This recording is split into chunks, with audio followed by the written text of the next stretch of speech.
ക്രൂശിക്കപ്പെട്ടവനായ യേശുക്രിസ്തുവിനെ അല്ലാതെ മറ്റൊന്നും അറിയാത്തവനായ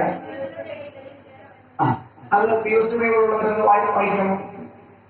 POC ബൈബിൾ സെയിം ഇത് തന്നെയാണ് അർത്ഥം, കുറച്ചുകൂടെ ഒന്ന് ലളിതമാക്കിയിട്ടുണ്ട്. നമുക്കൊന്ന് കേൾക്കാം. POC ബൈബിള് നിങ്ങളുടെ ഇടയിലായിരുന്നപ്പോൾ യേശുക്രിസ്തുവിനെ കുറിച്ചല്ലാതെ, അതും ക്രൂശിതനായവനെ കുറിച്ചല്ലാതെ മറ്റൊന്നിനെ കുറിച്ചും അറിയേണ്ടതില്ലെന്ന് ഞാൻ തീരുമാനിച്ചു. അത് കുറച്ചുകൂടെ സിമ്പിളായി സംഭവം.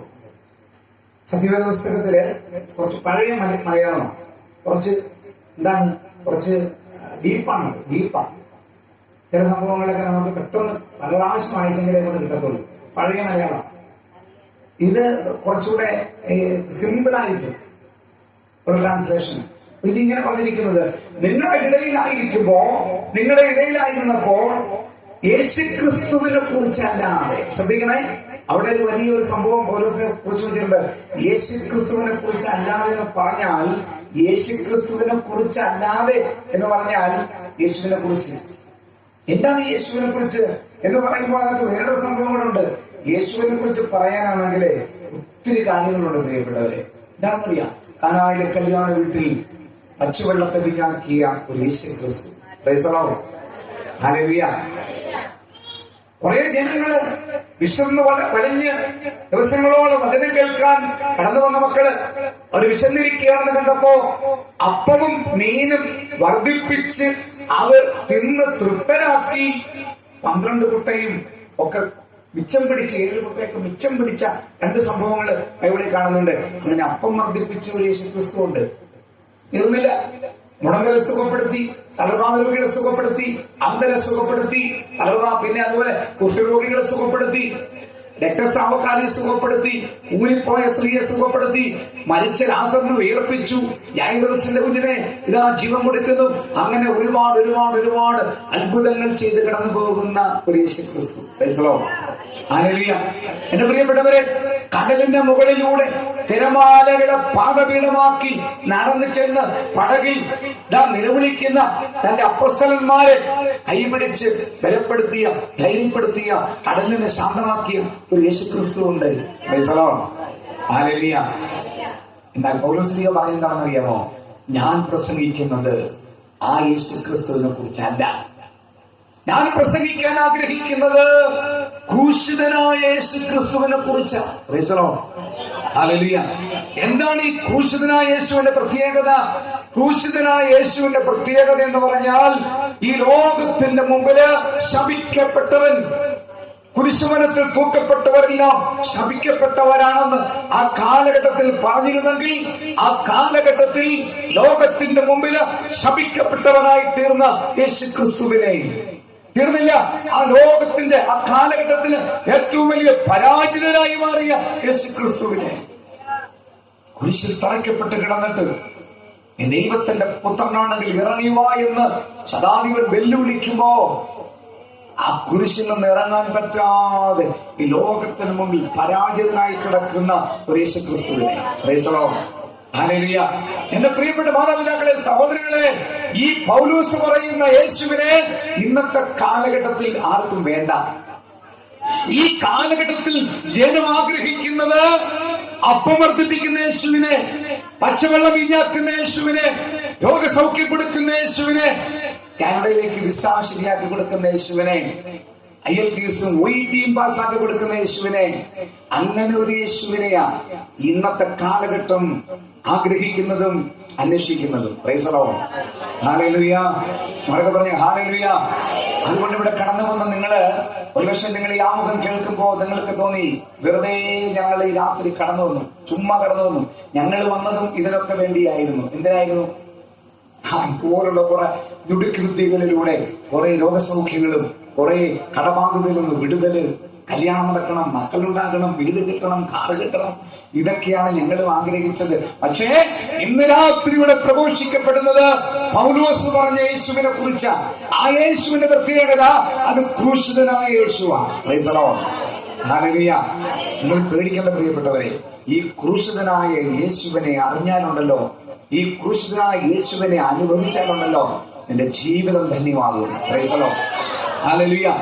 അല്ലാതെ രോഗസൗഖ്യം കൊടുക്കുന്ന യേശുവിനെ മാത്രം നീ കേട്ടിട്ട് പോയാൽ നിന്റെ ഇന്നത്തെ രോഗം ക്യാൻസർ ആണെങ്കിൽ അത് മാറും. അത് കർത്താവിന് മാറ്റാൻ പറ്റും. അവൻ മാറ്റും, സംശയിക്കണ്ട. പക്ഷെ നാളെ നിനക്ക് ഹൃദ്രോഗം വരാം. ഇന്നത്തെ ഹൃദ്രോഗം മാറിയാൽ നാളെ കിഡ്നി രോഗം വരാം. ഇന്ന് നീ ആഗ്രഹിക്കുന്ന എന്തിനാണെന്നറിയാമോ? IELTS പാസ്സാകാനാ, OET പാസ്സാകാനാ. കർത്താവിന് അത് നിനക്ക് തരാൻ, നിനക്ക് പാസ്സാക്കി തരാൻ പറ്റുന്നവനാ ദൈവം. അവൻ നിനക്ക് പാസ്സാക്കി തന്നാൽ അടുത്ത കടമ എന്താണെന്നറിയാമോ? അതിന്റെ പ്രോസസ് ഉണ്ട്. പിന്നെ പ്രോസസ് ഉണ്ട്. DL കിട്ടണം, CBT പാസ്സാകണം. പിന്നെ അതിനുശേഷം ഒരുപാട് പ്രോസസ്സൊക്കെ ചെയ്ത് പിന്നെ എവിടെ പോകണം? നമ്മള് ആ രാജ്യത്ത് പോകണം. UK UK, New Zealand New Zealand, Ireland Ireland, Australia ആ രാജ്യത്ത് പോകണം. അവിടെ ചെന്നത് കൊണ്ട് കാര്യം നടക്കത്തില്ല. അവിടെ ചെന്ന് ഏറ്റവും നല്ല ഹോസ്പിറ്റലിൽ വേണം ജോലി കയറാൻ. അങ്ങനെ ഒരു ഹോസ്പിറ്റല് പിന്നെ നമ്മുടെ നാട്ടിൽ അതിനു വേണ്ടിയിട്ടാ ഏറ്റവും നല്ല ഹോസ്പിറ്റല്. അത് കിട്ടിയപ്പോൾ അടുത്തൊരു പ്രശ്നം, അവിടുത്തെ മാനേജർ, അവിടുത്തെ അല്ലെങ്കിൽ നഴ്സ് സൂപ്രണ്ട് ഒരു മഹാപ്രശ്നക്കാരായിരിക്കും. അവരുടെ മുമ്പ് ജോലി ചെയ്യാൻ പറ്റത്തില്ല. എന്തു പറ്റും? അവിടെ നിൽക്കാൻ പറ്റുന്നില്ല. നീ അവിടെ ചെന്നപ്പോഴാ നിനക്ക് അവിടുത്തെ കാലാവസ്ഥ പിടിക്കുന്നില്ല. കാലാവസ്ഥ പിടിക്കാതെ വന്നപ്പോ നിനക്ക് അവിടെ നിൽക്കാൻ പറ്റുന്നില്ല. നീ അവിടെ തിരിച്ച് കയറി വരേണ്ടുന്ന ഗതി കേട്. അപ്പോൾ അടുത്ത പ്രാർത്ഥന എന്താ? ഈ കാലാവസ്ഥയുമായിട്ട് പൊരുത്തപ്പെടണം. ഇനി ഇതെല്ലാം പൊരുത്തപ്പെട്ട് അവിടെ നിന്നപ്പോഴാണ് അറിയുന്നത്, എന്റെ കൂടെ പഠിച്ച മറ്റൊരു കുട്ടി, ആ കുട്ടി പോയത് അമേരിക്കയിലേക്കാ. അമേരിക്കയില് ഞാൻ ഇവിടെ വാങ്ങിക്കുന്നതിനേക്കാൾ ഇരട്ടി സാലറി ഉണ്ട്. ഉടനെ അടുത്ത പ്ലാൻ എന്താ? ഇവിടുന്ന് അമേരിക്കയിൽ പോകണം. അതിന്റെ പ്രോസസ്സ്. പ്രിയപ്പെട്ടവരെ, അങ്ങനെ നമ്മുടെ ജീവിതത്തില് നമുക്ക് ഇങ്ങനെ ആവശ്യങ്ങൾ ഇങ്ങനെ കുന്നുകൂടി കിടക്കുക. എന്നാൽ ക്രൂശിതനായ യേശുവിനെ നീ സ്വന്തമാക്കിയാൽ നിന്റെ ജീവിതത്തിലെ സകല പ്രശ്നങ്ങളും അതോടെ തീരും. Price the Lord. Hallelujah, hallelujah, hallelujah. അപ്പോൾ പൗലോസ് പറയുക, എനിക്കിന്ന് രാത്രി നിങ്ങളോട് പറയാൻ ഈ ക്രൂശിതനായ യേശു ക്രിസ്തുവിനെ കുറിച്ചല്ലാതെ മറ്റൊന്നിനെ കുറിച്ചുമില്ല. സിനിമാ കഥകള്, നാടകത്തിന്റെ കഥകള് ഞാൻ ആഗ്രഹിക്കുന്നില്ല. രവീന്ദ്രനാഥ ടാഗോറിന്റെയും അല്ലെങ്കിൽ മറ്റേതെങ്കിലും സാഹിത്യകാരന്മാരുടെയും കവിതകളും അവരുടെ ഏതെങ്കിലും ആശയങ്ങളും പങ്കുവെക്കാൻ ഞാൻ ആഗ്രഹിക്കുന്നില്ല. കാരണം ഈ വിശുദ്ധ ബൈബിളില്, ഈ വേദപുസ്തകത്തില് എന്റെ പൊന്നുതമ്പുരാൻ അരുളി ചെയ്ത ആയിരക്കണക്കിന് വാഗ്ദാനത്തിന്റെ വചനങ്ങൾ കിടപ്പുണ്ട്. Price the Lord. ഹല്ലേലൂയ. അതൊക്കെ മാറ്റിവെച്ചിട്ട് ഈ ലോകത്തിന്റെ ചപ്പൻ ചവറും പറയാൻ, ആ ചപ്പൻ ചവറും കേൾക്കാൻ നമ്മൾ ഒരിക്കലും ശ്രമിക്കരുത്. ഹല്ലേലൂയ. അതാ പൗലോസ് പറയുന്നത്, എനിക്ക് നിങ്ങളോട് പറയാൻ ഒന്ന് മാത്രമേ ഉള്ളൂ, ക്രൂശിക്കപ്പെട്ട യേശുവിനെ കുറിച്ച് മറ്റൊന്നിനെ കുറിച്ചും അറിയേണ്ടതില്ലെന്ന് ഞാൻ ആഗ്രഹിച്ചു. എന്റെ പ്രിയപ്പെട്ടവരെ, മനസ്സിലാക്കണം, ഈ പറയുന്ന പൗലോസ് ആരായിരുന്നു അറിയാമോ? ഇത്ര വീറോടെ, ഇത്ര തീഷ്ണതയോടെ ഇത് പറയുന്ന പൗലോസ് ഒരു കാലഘട്ടത്തിൽ യേശുവിന്റെ ശിഷ്യന്മാരെ തെരഞ്ഞു പിടിച്ചു കൊണ്ടുവന്ന് ക്രൂരമായി പീഡിപ്പിക്കാനും കൊല്ലാനും വേണ്ടി ജീവിതം മാറ്റിവെച്ചവനാ. എങ്ങനെ പൗലോസിന്റെ ജീവിതത്തിൽ ഈ മാറ്റം ഉണ്ടായത്? ഈ ടേണിംഗ് പോയിന്റ് എങ്ങനെ പൗലോസിന്റെ ജീവിതത്തിൽ ഉണ്ടായി? പൗലോസ് എന്തുകൊണ്ട് ഇത്ര തീഷ്ണതയോടെ പറയാൻ കാരണം എന്താ? സ്തെഫാനോസിനെ കല്ലെറിഞ്ഞു കൊല്ലുന്ന സമയത്ത് അതിനടുത്ത് നിന്നുകൊണ്ട് അതിന് ഒത്താശ കൊടുത്തവന്, അതിന് പ്രേരണ കൊടുത്തവന്, അതിന് പ്രോത്സാഹനം കൊടുത്തവനാ ഈ പൗലോസെങ്കില്. ഈ പൗലോസ് എങ്ങനെ ഇത്രമാത്രം തീഷ്ണതയോടെ യേശുവിനെ കുറിച്ച് പറയാൻ അവന് സാധിക്കുന്നത്? ആ അധ്യായത്തിന്റെ അവസാന വാക്യത്തിലേക്ക് വരുമ്പോ 1 കൊരിന്തോസ് 2-ാം അധ്യായം അതിന്റെ അവസാനത്തെ വാക്യം എന്ന് പറയുന്നത് അതിന്റെ 16-ാമത്തെ വാക്യമാണ്. ആ 16-ാമത്തെ വാക്യത്തിൽ പൗലോസ്ലീഹ ഇങ്ങനെയാണ് പറഞ്ഞു വെച്ചിരിക്കുന്നത്. 16-ാമത്തെ വാക്യം, കർത്താവിനെ പഠിപ്പിക്കാൻ തക്ക വിധം അവിടുത്തെ മനസ്സറിഞ്ഞവർ ആരുണ്ട്? ഞങ്ങളാകട്ടെ ആ യേശു ക്രിസ്തുവിന്റെ മനസ്സറിയുന്നു. ഞങ്ങൾ യേശു ക്രിസ്തുവിന്റെ മനസ്സറിയുന്നു. എന്റെ പ്രിയപ്പെട്ടവരെ, ഇന്ന് രാത്രി ഒന്ന് ആത്മശോധന ചെയ്യണം. യേശുവിന്റെ മനസ്സറിയാൻ എനിക്ക് സാധിച്ചിട്ടുണ്ടോ? എന്താണ് എന്റെ കർത്താവിന്റെ മനസ്സ്? എന്റെ കർത്താവിന്റെ മനസ്സെന്ന് അറിഞ്ഞാലുണ്ടല്ലോ, അവിടെയാണ് നമ്മുടെ ജീവിതത്തില് അത്ഭുതങ്ങൾ സംഭവിക്കുന്നത്. കർത്താവിന്റെ മനസ്സറിയണം. എന്നൊക്കെ കർത്താവിനെ കുറിച്ച് ഒത്തിരി അറിയാം. നമ്മുടെ കർത്താവിനെ കുറിച്ച് പഠിച്ചിട്ടുണ്ട്, പുസ്തകങ്ങൾ വായിച്ചിട്ടുണ്ട്. യൂട്യൂബിലൊക്കെ ഒരുപാട് പ്രസംഗങ്ങളുണ്ട്. ഇപ്പോൾ ഇഷ്ടംപോലെ പ്രസംഗങ്ങളാ. യൂട്യൂബ് ഒന്ന് ഓപ്പൺ ചെയ്താല് പല വ്യക്തികളുടെ, വൈദികരുടെ ഉണ്ട്, സിസ്റ്റേഴ്സിന്റെ ഉണ്ട്, അൽമായരുടെ ഉണ്ട്. അങ്ങനെ ഒരുപാട് പ്രസംഗങ്ങൾ യേശുവിനെ കുറിച്ച് ഉണ്ട്. അതുകൊണ്ട് നമുക്കൊക്കെ യേശുവിനെ കുറിച്ച്, ബൈബിളിനെ കുറിച്ച് ഒരുപാട് കാര്യങ്ങൾ അറിയാം. Price the Lord. പക്ഷേ ഇവിടെ പൗലോസ് പറയുക, ഞങ്ങളാകട്ടെ ക്രിസ്തുവിന്റെ മനസ്സറിയുന്നു. എന്താണ് ക്രിസ്തുവിന്റെ മനസ്സ്? എന്താണ് ക്രിസ്തുവിന്റെ മനസ്സ്? ആ ചങ്കൊന്ന് കുത്തിപ്പിളർന്ന് നോക്കണം പ്രിയപ്പെട്ടവരെ. എന്താ അവന്റെ മനസ്സിന്റെ പ്രത്യേകത? അവന്റെ മനസ്സറിഞ്ഞ ഒരുപാട് പേരുണ്ട് കേട്ടോ, ഒരുപാട് പേരുണ്ട്. അവന്റെ മനസ്സറിഞ്ഞ ഒരുപാട് പേരുണ്ട്. അതിലൊന്നാണ് നമ്മുടെ യോഹന്നാൻ ശ്ലീഹ. യോഹന്നാൻ ശ്ലീഹയുടെ പ്രത്യേകത എന്താണെന്ന് അറിയാമോ? അവൻ എവിടെ പോയിരുന്നാലും യേശുവിന്റെ വശസ്സില്, ചങ്കില് തലയിങ്ങനെ ചേർത്ത് വെക്കുമായിരുന്നു. അതുകൊണ്ട് നമ്മുടെ സുവിശേഷങ്ങൾ വായിക്കുമ്പോൾ കാണാം, മത്തായിയും മർക്കോസും ലൂക്കായും ഒക്കെ യേശു ചെയ്ത അത്ഭുതങ്ങള്, യേശു പറഞ്ഞ കാര്യങ്ങളൊക്കെ രേഖപ്പെടുത്തി വെച്ചിരിക്കുമ്പോൾ യോഹന്നാൻ മാത്രമാണ് യേശു ആത്മഗതം ചെയ്ത സംഭവങ്ങള്, യേശു മനസ്സിൽ ചിന്തിച്ച കാര്യങ്ങള്, യേശു ഒറ്റയ്ക്കിരുന്ന് പിതാവിനോട് പ്രാർത്ഥിച്ച സംഭവങ്ങള് അതുപോലും യോഹന്നാൻ രേഖപ്പെടുത്തി വെച്ചു. കാരണം യോഹന്നാൻ ക്രിസ്തുവിന്റെ മനസ്സറിഞ്ഞവനാ. ഹല്ലേലൂയ. പറഞ്ഞ ഹല്ലേലൂയ. ക്രിസ്തുവിന്റെ മനസ്സറിഞ്ഞവനാ. ജെറമിയ പ്രവാചകന്റെ പുസ്തകത്തില് 31-ാം അധ്യായം 20-ാമത്തെ വാക്യത്തില് ജെറമിയ 31:20 വചനം ഇങ്ങനെ പഠിപ്പിക്കുകയാണ്, എഫ്രായിം എന്റെ വത്സലപുത്രനല്ലേ, എന്റെ ഓമനക്കുട്ടനല്ലേ, നിനക്ക് വിനോദമായി പെരുമാറുന്ന സമയത്ത് നിന്നോടുള്ള സ്മരണ എന്നിൽ ഉദിക്കുന്നു, എന്റെ ഹൃദയം നിനക്ക് വേണ്ടി തുടിക്കുന്നു. പാപം ചെയ്ത എഫ്രായിമിനെ പേര് ചൊല്ലി വിളിച്ചുകൊണ്ട് ദൈവം പറയുക, എന്റെ ഹൃദയം നിനക്ക് വേണ്ടി തുടിക്കുന്നു. Praise the Lord. ഹല്ലേലൂയ. അങ്ങനെ ദൈവത്തിന്റെ ജനത്തിന് വേണ്ടി തുടിക്കുന്ന ഹൃദയത്തിന്റെ ഒരു ഉടമയാ ദൈവം എന്ന് പറഞ്ഞാൽ. എങ്ങനെയുള്ള ജനമാണെന്നറിയാമോ? പാപം ചെയ്ത ജനം. പാപം ചെയ്ത ജനത്തിന് വേണ്ടി തുടിക്കുന്ന ഹൃദയമുള്ള ഒരു ദൈവം. അതാണ് നമ്മുടെ ദൈവത്തിന്റെ പ്രത്യേകത.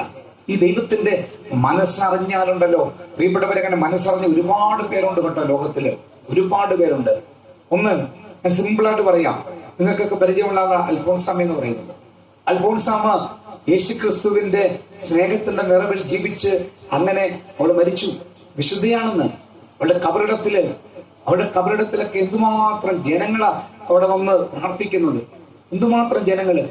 എന്റെ പ്രിയപ്പെട്ട സഹോദരങ്ങളെ, ഈ അൽഫോൻസാമ അവൾ യേശുവിനെ ഒരുപാട് സ്നേഹിച്ചവളാ. ഇടയ്ക്കിടയ്ക്ക് ഇങ്ങനെ പറയുമായിരുന്നു, ഈശോയെ നീ എന്നെ മറന്നോ, ഇന്ന് എനിക്ക് അധികം വേദനയൊന്നും ഇല്ലല്ലോ. ഈശോയെ നീ എന്നെ മറന്നോ, ഇന്ന് എനിക്ക് അധികം വേദനയൊന്നും ഇല്ലല്ലോ. വേദനകളിൽ യേശുവിനെ സ്നേഹിച്ചവളാ. അവൾ യേശുവിനെ സ്നേഹിച്ചത് രോഗസൗഖ്യം കൊടുത്തതിന്റെ പേരിലല്ല, അൽഫോൻസാമയ്ക്ക് രോഗം മാറ്റി കൊടുത്തതിന്റെ പേരിലല്ല.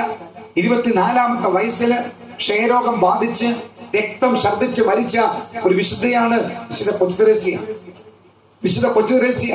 അവൾ യേശുവിനെ സ്നേഹിച്ചത് അവളുടെ രോഗസൗഖ്യം കൊടുത്തതിന്റെ പേരിലല്ല. പ്രിയപ്പെട്ടവരെ, കർത്താവിന്റെ ശിഷ്യന്മാര് 12 അപ്പോസ്തലന്മാര്. ഈ 12 അപ്പോസ്തലന്മാരിൽ യൂദാസ് ഇസ്കറിയോത്ത യൂദ തൂങ്ങി മരിച്ചു. ബാക്കിയുള്ള 11 പേര് യൂദാസിന്റെ സ്ഥാനത്തേക്ക് തിരഞ്ഞെടുക്കപ്പെട്ടാണ് മത്തിയാസ് എന്ന് പറയുന്നത്. അങ്ങനെ വീണ്ടും 12 അപ്പോസ്തലന്മാരായി. പിന്നീട് ഈ അപ്പോസ്തലിക ഗണത്തിലേക്ക് കൂട്ടിച്ചേർക്കപ്പെട്ടവരാ പൗലോസ് എന്നൊക്കെ പറയുന്നത്. പ്രിയപ്പെട്ടവരെ, അവരുടെ ജീവിതം നമ്മൾ പഠിക്കണം. അവരുടെ ജീവിതം പഠിക്കുമ്പോൾ കാണാം, ആദ്യത്തെ സഭയുടെ ശ്രേഷ്ഠനായി കർത്താവ് തിരഞ്ഞെടുത്ത പത്രോസ്. ഈ പത്രോസിനെ തലകീഴായി കുരിശിച്ചു. കുരിശിൽ തറയ്ക്കപ്പെട്ട് തലകീഴായി കിടന്നു പത്രോസ്. അങ്ങനെ കുരിശിൽ കിടന്ന പത്രോസ് മരിക്കുന്നത്. അന്ത്രയോസിനെ എക്സാകൃതിയിലുള്ള കുരിശിലാ തറച്ചത്. എക്സാകൃതിയിൽ 2 കൈകളും എക്സാകൃത കുരിശിൽ, 2 കാലുകളും 2 വശത്തേക്ക് ഇങ്ങനെ തറച്ച് ദിവസങ്ങളോളം ആ കുരിശിൽ കിടന്ന് മരിച്ചു. ബർത്തലോമിയ എന്ന് പറയുന്ന കർത്താവിന്റെ അപ്പോസ്തലൻ ബർത്തലോമിയ, അദ്ദേഹമാണ് നഥനയേൽ എന്ന് പറയുന്ന ആളാ. അദ്ദേഹത്തിന്റെ മറ്റൊരു പേരാ ബർത്തലോമിയ. ഈ ബർത്തലോമിയെ കൊല്ലുന്ന എങ്ങനെയാണെന്ന് അറിയാമോ? ഒരു തൂണിലെ കൊണ്ട് കെട്ടി നിർത്തിയിട്ട് ജീവനോടെ ശരീരത്തിലെ തൊലി മുഴുവൻ ഉരിഞ്ഞു മാറ്റി. ഇന്ന് ഭാവന കാണാൻ പറ്റുമോ നിങ്ങൾക്ക്? ശരീരത്തിലെ തൊലി മുഴുവൻ തല മുതൽ അങ്ങോട്ട് ഉരിഞ്ഞു മാറ്റിയിട്ട് അങ്ങനെ നിർത്തിയിരിക്കുക. രക്തം ഇങ്ങനെ ചൊരിഞ്ഞുകൊണ്ടിരിക്കുക, മാംസം ഇങ്ങനെ തുടിക്കുക. ആ അവസ്ഥയിൽ നിന്നുകൊണ്ട് ബർത്തലോമിയ ശിഷ്യൻ പറഞ്ഞു, യേശുവേ നീ എത്ര വലിയവനാ, ഐ ലവ് യു ജീസസ്, ഞാൻ നിന്നെ സ്നേഹിക്കുന്നു യേശുവേ എന്ന് പറഞ്ഞു. ഉടനെ രാജാവ് പറഞ്ഞു, അവനെ ആ കുന്തം കൊണ്ട് കുത്താൻ പറഞ്ഞു. കുന്തം കൊണ്ട് കുത്തിയാണ് ബർത്തലോമിയയെ കൊല്ലുന്നത്.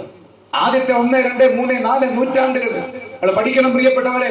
ആ നൂറ്റാണ്ടുകളില് ആദിമസഭയിലെ ക്രിസ്ത്യാനികളെ ഏതാണ്ട് മിക്കവാറുമുള്ളവരെ എല്ലാവരെയും അതിക്രൂരമായി പീഡിപ്പിച്ചു കൊന്ന റോമൻ കൊളോസിയം റോമൻ കൊളോസിയത്തില് വലിയ ഒരു സ്റ്റേഡിയം പോലുള്ള സ്ഥലമാണ്. സിനിമകളിലൊക്കെ നമുക്ക് കാണാൻ പറ്റും. അവിടെ പോയിട്ടുള്ളവർ കണ്ടിട്ടുണ്ടാവും.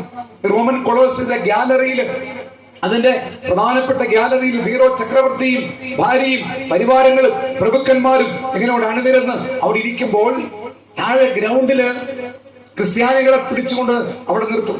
ഒരു 10-35 പേരെ കൊണ്ട് അങ്ങോട്ട് നിർത്തും. എന്നിട്ട് സിംഹം 10-14 ദിവസം പട്ടിണിക്കെട്ട സിംഹത്തിന്റെ കൂട് കൊണ്ട് തുറക്കുമ്പോ ഈ സിംഹങ്ങൾ ഇറങ്ങി വന്ന് ഈ പച്ചയായ മനുഷ്യരെ കടിച്ചു കീറി തിന്നുന്ന സമയത്തും അവര് വിളിക്കുമായിരുന്നു, യേശുവേ നീ എത്ര വലിയവനാ, നീ എന്റെ നാഥനാണെന്ന് പറയുമായിരുന്നു. Price the Lord. വൈകുന്നേരമാകുമ്പോൾ ഈ ക്രിസ്തുമതം സ്വീകരിച്ച മനുഷ്യരെ തെരുവില് പ്രിയപ്പെട്ടവരെ കൽത്തൂണുകൾ കൊണ്ട് കെട്ടി നിർത്തിയിട്ട് സന്ധ്യയാകുമ്പോ അവിടെ കാൽഭാഗത്തിനടുത്ത് വൈക്കോല് കൊണ്ടിടും. എന്നിട്ട് ടാർ ഉരുക്കി, ആ ഉരുകിയ ടാറ് ഈ മനുഷ്യരെ, ഈ കെട്ടിങ്ങനെ നിർത്തിയിരിക്കുന്ന മനുഷ്യരുടെ തലയിലൂടെ ഒഴിച്ചിട്ട് ഗന്ധകം ആ സ്ഥലത്തെല്ലാം അങ്ങോട്ട് ചേർത്ത് വെച്ചിട്ട് ഒരു 6:45 മണി സമയം എന്ന് പറഞ്ഞാൽ സൂര്യനൊക്കെ അസ്തമിച്ച് ഇരുട്ട് തുടങ്ങുന്ന സമയത്ത് ഈ പച്ചയായ മനുഷ്യനെ അടിയിലെ വൈക്കോലിൽ തീ കൊളുത്തും.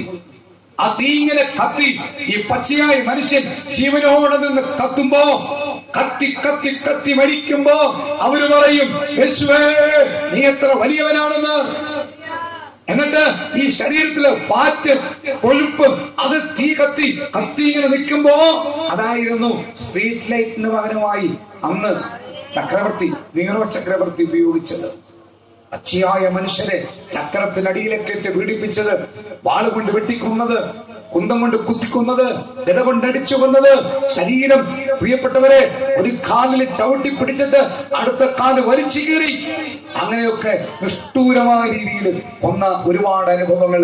തിളച്ച എണ്ണയില്, വലിയ പാത്രത്തില് എണ്ണ തിളപ്പിച്ച് ആ തിളച്ച എണ്ണയിലൊക്കെ ഇട്ട് മനുഷ്യനെ പീഡിപ്പിച്ചു വന്ന കാലഘട്ടം. അന്നൊക്കെ ജനങ്ങള് ആ പീഡനങ്ങളിലൂടെ കടന്നുപോയപ്പോൾ അവര് പറഞ്ഞു, യേശുവേ നീയാണ് എന്റെ ദൈവം എന്ന് പറഞ്ഞു. Price the Lord. ഹല്ലേലൂയ. ക്രൂശിതനായ യേശുവിനെ, ക്രൂശിക്കപ്പെട്ട യേശുവിനെ ജീവിതത്തിലേക്ക് ചേർത്ത് പിടിച്ച ഒരുപിടി ജീവിതങ്ങള് ഇന്നുകൊണ്ട് പ്രിയപ്പെട്ടവരെ ഈ കാലഘട്ടത്തിലുണ്ട്. നമുക്കറിയാമല്ലോ ഇന്നത്തെ കാലഘട്ടത്തിന്റെ പ്രത്യേകത എന്താണെന്ന് അറിയാമോ? തിന്മ അതിന്റെ ഏറ്റവും വലിയ മൂർധന്യാവസ്ഥയില് നടമാടുന്ന ഒരു കാലഘട്ടമാ ഇന്നത്തെ കാലഘട്ടം. എവിടെ ചെന്നാലും തിന്മയാ, അശുദ്ധിയാ. എവിടെ ചെന്നാലും യുവതി യുവാക്കളൊക്കെ പ്രിയപ്പെട്ടവരെ ഇന്നത്തെ കാലഘട്ടത്തില് ദൈവാനുഭവത്തിൽ നിന്നൊക്കെ അകന്നുപോയി. പള്ളിയില്ല, പ്രാർത്ഥനയില്ല, വിശുദ്ധിയില്ല, തെറ്റായ സ്നേഹബന്ധങ്ങൾ, ലിവിങ് ടുഗദർ കേരളത്തിലുമായി ഇങ്ങനൊക്കെ ജീവിക്കുന്ന ഒരുപാട് സംഭവങ്ങൾ നമ്മൾ കാണുമ്പോ കേൾക്കുമ്പോ, ഈ കാലഘട്ടത്തില് ജീവിച്ചിരുന്ന ഒരു കൊച്ചു പെൺകുട്ടി മിടുക്കിയ പഠിക്കാൻ, കോളേജിലൊക്കെ പഠിക്കുന്ന സമയത്ത് അവള് ഈശോയെ ഒരുപാട് സ്നേഹിച്ചിട്ട് അവള് ഇന്റർവെല്ലിന്റെ സമയത്തൊക്കെ അവിടെ ഇവിടെയായിട്ടൊക്കെ മരത്തിന്റെ ചുവട്ടിലൊക്കെ വെറുതെ ഇരിക്കുന്ന കൊച്ചുങ്ങളെ വിളിച്ചു കൂട്ടിയിട്ട് അവിടെ പോയിരുന്ന് യേശുവിന്റെ സ്നേഹത്തെ കുറിച്ച് പങ്കുവെച്ചു കൊടുക്കും. അവരുടെ കൂടെ ഇരുന്ന് പ്രാർത്ഥിക്കും. അങ്ങനെ മിടുക്കിയായി പ്രാർത്ഥിക്കുന്ന ആ പെണ്ണ് കോളേജില് പ്രാർത്ഥനാ കൂട്ടായ്മകൾ സംഘടിപ്പിച്ച് ആ കൂട്ടായ്മകളിലൊക്കെ പ്രസംഗിക്കാനും പാട്ടുപാടാനും ഡാൻസ് ചെയ്യാനും അങ്ങനെയൊക്കെ പോകുന്ന സമയത്ത് അവള് ഡിഗ്രിയൊക്കെ പാസ്സായിട്ട് PG ഡിഗ്രിക്ക് പഠിക്കുക, PGക്ക് വേണ്ടിയിട്ട്. അങ്ങനെ PGക്ക് പഠിച്ചുകൊണ്ടിരിക്കുമ്പോൾ അവൾക്കൊരു സ്വപ്നമുണ്ട്, കോളേജിൽ ലെക്ചർ ആകണമെങ്കിൽ നെറ്റ് കിട്ടണം. അപ്പൊ നെറ്റ് കിട്ടാൻ വേണ്ടി ഭയങ്കര പാടാ. നെറ്റ് കിട്ടാനൊക്കെ 3, 4, 5, 6 പ്രാവശ്യമൊക്കെ അറ്റൻഡ് ചെയ്തിട്ട് കിട്ടാത്ത ഒരുപാട് ആൾക്കാരുണ്ട്. എങ്കിലും ഒരു നെറ്റ് എഴുതാൻ ആഗ്രഹിച്ചു. അപ്പൊ നെറ്റ് എന്താണെന്ന് അറിയാൻ, ജയിക്കാൻ സാധ്യതയില്ല, അതിന് ട്രെയിനിങ്ങിന് പോകണം, കോച്ചിങ്ങിന് പോകണം, ഒരുപാട് പഠിക്കാനുണ്ട്. പക്ഷെ നെറ്റ് എന്താണെന്ന് അറിയാൻ തമാശയ്ക്ക് വേണ്ടി അവളൊന്ന് ഫീസ് അടച്ചു. അങ്ങനെ ഫീസ് അടച്ചിട്ട് അവള് PGക്ക് പഠിച്ചുകൊണ്ടിരിക്കുക.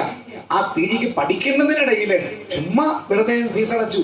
നെറ്റ് പരീക്ഷ അറ്റൻഡ് ചെയ്യാം, എങ്ങനെയാണെന്നൊക്കെ അറിയാം. അങ്ങനെ അവള് നെറ്റ് പരീക്ഷ എഴുതാനായിട്ട് പോയി.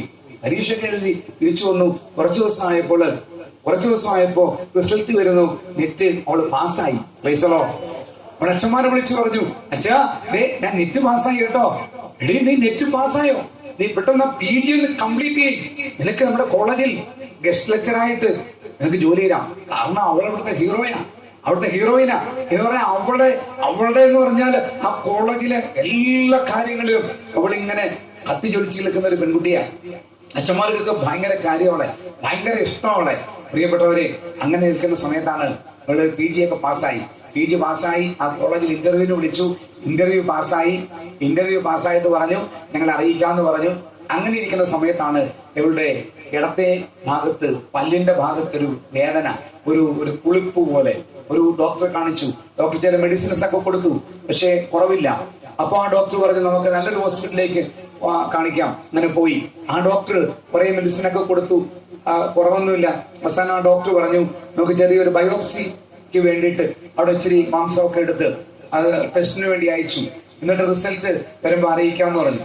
അങ്ങനെ ഒരു ദിവസം രാവിലെ ഒരു 10-10:30 മണി ആയപ്പോൾ അപ്പോയിന്റ്മെന്റ് കാർഡ് പോസ്റ്റിൽ വരുന്നു. വീട്ടില് കോളേജില് ഗസ്റ്റ് ലെക്ചറായിട്ട് ഇവളെ അപ്പോയിന്റ് ചെയ്ത കത്ത് വീട്ടിൽ വരുന്നു. അവളെ അച്ഛന്മാരെയൊക്കെ വിളിച്ചു പറഞ്ഞു, അച്ഛാ എനിക്ക് അപ്പോയിന്റ്മെന്റ് കാർഡ് വന്നു.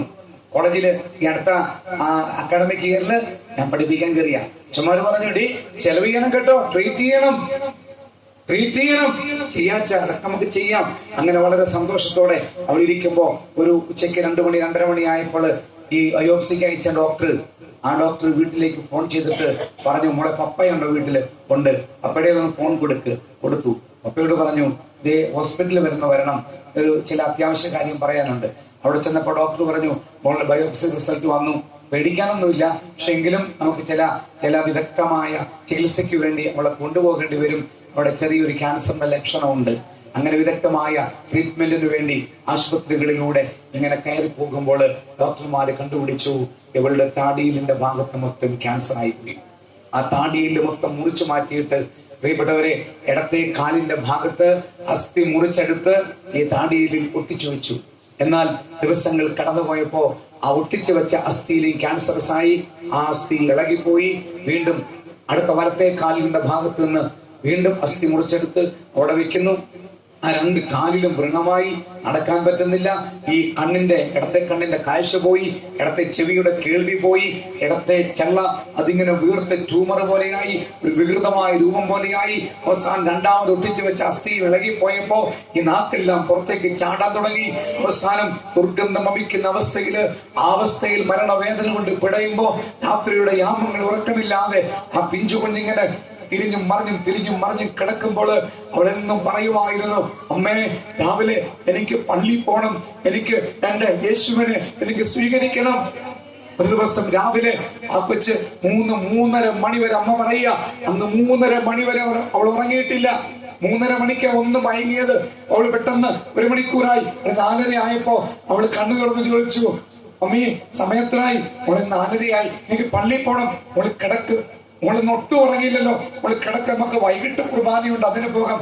ഇല്ല മമ്മി, എനിക്ക് രാവിലെ പോകണം. വൈകിട്ട് ഞാൻ കാത്തിരുന്നാൽ വൈകിട്ട് എന്റെ ഈശോ എന്നെ വിളിക്കുകയാണെങ്കിൽ എനിക്ക് എന്റെ ഈശോയെ സ്വീകരിച്ചിട്ട് പോകണ്ടേ? എന്നിട്ട് അമ്മ പറയുക, ഇതൊക്കെ വൃത്തിയാക്കാൻ ഒരുപാട് സമയമെടുത്ത് വൃത്തിയാക്കി അമ്മ ഈ കൊച്ചിന്റെ ഡ്രസ്സൊക്കെ അണിയിച്ച് പള്ളിയിലേക്ക് നടന്നു പോകുമ്പോൾ അമ്മ പറയുക, അവൾ നടന്നു പോകുമ്പോൾ ഉമിറ്റ് ചെയ്യുമ്പോൾ അമ്മ ഇങ്ങനെ പിടിച്ചു നിർത്തിയിട്ട് പറയും, മോളെ വയ്യെങ്കിൽ നമുക്ക് വീട്ടിലേക്ക് പോകാം. അവള് പറയും, വേണ്ടമ്മേ വേണ്ട, എനിക്ക് പള്ളിയിൽ പോകണം. ആ പള്ളിയിൽ ചെന്ന് ആ ബെഞ്ചിനകത്ത് ഇരിക്കുമ്പോൾ പലപ്പോഴും ക്ഷീണം കൊണ്ട് മയങ്ങിപ്പോകും. അന്നും പരിശുദ്ധ കുർബാന സ്വീകരിക്കും. അങ്ങനെ അവസാനം അവളുടെ ശരീരത്തിലെ എല്ലാ ഭാഗങ്ങളിലെ രോഗമായി അമൃത ഹോസ്പിറ്റലിലെ മുറിയിൽ കിടക്കുമ്പോ കോവിഡ് കാലഘട്ടത്തില് അവൾ അച്ഛനെ അറിയിക്കും, അമ്മയോട് ആംഗ്യം കാണിക്കും, എനിക്ക് കുർബാന തരാൻ പറ. അച്ഛനെ വിളിച്ചു പറയും. അച്ഛൻ പറയും, പോലീസ് എന്നെ പല പ്രാവശ്യം തടഞ്ഞു, ഇനിയും ഞാൻ കുർബാനയുമായിട്ട് ചെന്നാൽ അവരെന്നെ അറസ്റ്റ് ചെയ്യുന്ന പറഞ്ഞിരിക്കുന്നത്. അവൾ വീണ്ടും പറയും, എനിക്ക് കുർബാന വേണം. അച്ഛൻ പോകും പരിശുദ്ധ കുർബാനയുമായി. അവിടെ ചെന്ന് ആ മേശപ്പുറത്ത്, വിരിച്ചൊരുക്കിയ മേശപ്പുറത്ത് 1 മണിക്കൂർ നേരം പരിശുദ്ധ കുർബാന ഈശോയുടെ തിരുശരീരത്തോടെ വെച്ചിട്ട് അതിനു മുമ്പിൽ അച്ഛൻ ഉൾപ്പെടെ ഇരുന്ന് ആരാധിച്ചിട്ട് ഈ പരിശുദ്ധ കുർബാന വെള്ളത്തിനകത്ത് കലക്കി അത് വെള്ളത്തിൽ അരിച്ച് അത് ട്യൂബിലൂടെ അവൾക്ക് ഇങ്ങനെ ഇഞ്ചക്ട് ചെയ്ത് കൊടുക്കും. അങ്ങനെ എന്റെ പ്രിയപ്പെട്ട സഹോദരങ്ങളെ, 2021 ആ പൊന്നുമോള് പരിശുദ്ധ കുർബാന സ്വീകരിച്ചിട്ട് 3 മണി സമയത്ത് ഈശോ മറിയ യൗസേപ്പേ എന്ന് അവളുടെ ചുണ്ടുകളിൽ ചെറിയൊരു ശബ്ദം പോലെ പുറത്തു വന്ന് അവളുടെ പ്രാണനെ കർത്താവിന്റെ കരങ്ങളിലേക്ക് അവൾ കൊടുത്ത് അവൾ സ്വർഗത്തിലേക്ക് പോയി. അജിന ജോർജ് എന്ന് പറയുന്ന ആ മകള് എറണാകുളത്ത് പ്രിയപ്പെട്ടവരെ സെന്റ് റാഫേൽ പള്ളിയില് തൈക്കൂടത്തുള്ള സെന്റ് റാഫേൽ പള്ളിയുടെ സെമിത്തേരിയിൽ അടക്കം ചെയ്യപ്പെട്ടിരിക്കുന്ന അജിന ജോർജിന്റെ കല്ലറയ്ക്ക് മുമ്പില് ഇന്നത്തെ സീറോ മലബാർ സഭയുടെ major arch bishop Raphael Thattil പിതാവ് ആ കല്ലറയുടെ മുമ്പിൽ വന്ന് മുട്ടുകുത്തി പ്രാർത്ഥിച്ചു. കോട്ടപ്പുറം രൂപതയുടെ മെത്രാനായിരുന്ന കാലിക്കാശ്ശേരി പിതാവും വരാപ്പുഴ രൂപതയുടെ ആർച്ച് ബിഷപ്പായിരിക്കുന്ന ജോസഫ് കളത്തിപ്പറമ്പിൽ പിതാവൊക്കെ ആ കല്ലറയുടെ മുമ്പിൽ വന്ന് മുട്ടുകുത്തി പ്രാർത്ഥിക്കുമ്പോ കളത്തിപ്പറമ്പിൽ പിതാവ് പറയുക, ഒരു കുഞ്ഞു മരിച്ചാല് വിശുദ്ധ നാമകരണത്തിന്റെ കാര്യങ്ങള് വർഷങ്ങൾക്ക് ശേഷമാണ് തുടങ്ങുന്നത് പോലും. പക്ഷേ ഈ കുഞ്ഞിന്റെ നാമകരണം നീട്ടിവെക്കാൻ ഞാൻ ആഗ്രഹിക്കുന്നില്ല. ആ നാമകരണം ഞാൻ ആർച്ച് ബിഷപ്പായിരിക്കുമ്പോൾ തന്നെ ഞാൻ തുടക്കം കുറിക്കുകയാണെന്ന് പറഞ്ഞു. റോമിൽ അറിയിച്ചിട്ട് നാമകരണത്തിന്റെ ഘട്ടങ്ങൾ തുടങ്ങി. ഹല്ലേലൂയ.